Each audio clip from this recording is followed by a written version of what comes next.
খুলনার তেরোখানা উপজেলার আদর্শ শিক্ষা নিকেতন মাধ্যমিক বিদ্যালয়ের একটি ভবন দখল করে দীর্ঘ 5 বছর ধরে সপরিবারে বসবাস করছেন সহকারী শিক্ষক শিলা রানী মণ্ডল।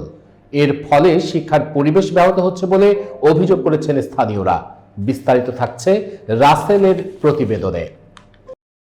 স্থানীয়দের অভিযোগ, বিদ্যালয়ের ভবনটি সহকারী শিক্ষক শিলা রানী মণ্ডল সম্পূর্ণ দখল করে রান্না বান্না, গোসল এবং কাপড় শুকানোর মতো গৃহস্থালী কাজ করছেন।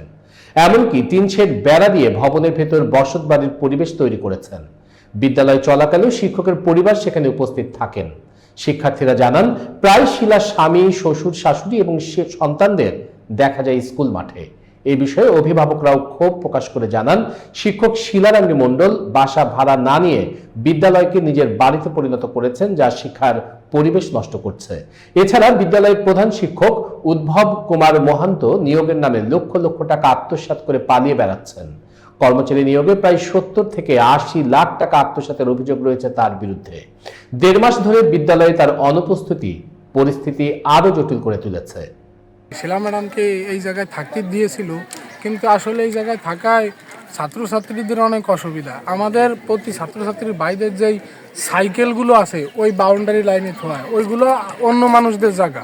এবার ওই জায়গা থোয়াকালীন ওখানকার মহিলারা তাদের বেশি কথা বলে। তারা স্কুলের এই বাউন্ডারির ভিতর শিলা ম্যাডাম দীর্ঘদিন যাবৎ বসবাস করছে, তার পুরো পরিবার সহ, তার শ্বশুর শাশুড়ি। তিনি এখানে তার যে রান্নার জ্বালানি টালানি সব স্কুলের মাঠের ভিতর নাড়ে। তারপরে তার কাপড় চোপড়, মানে পুরো পরিবারটাই এখন এই স্কুলের ভিতর থাকে।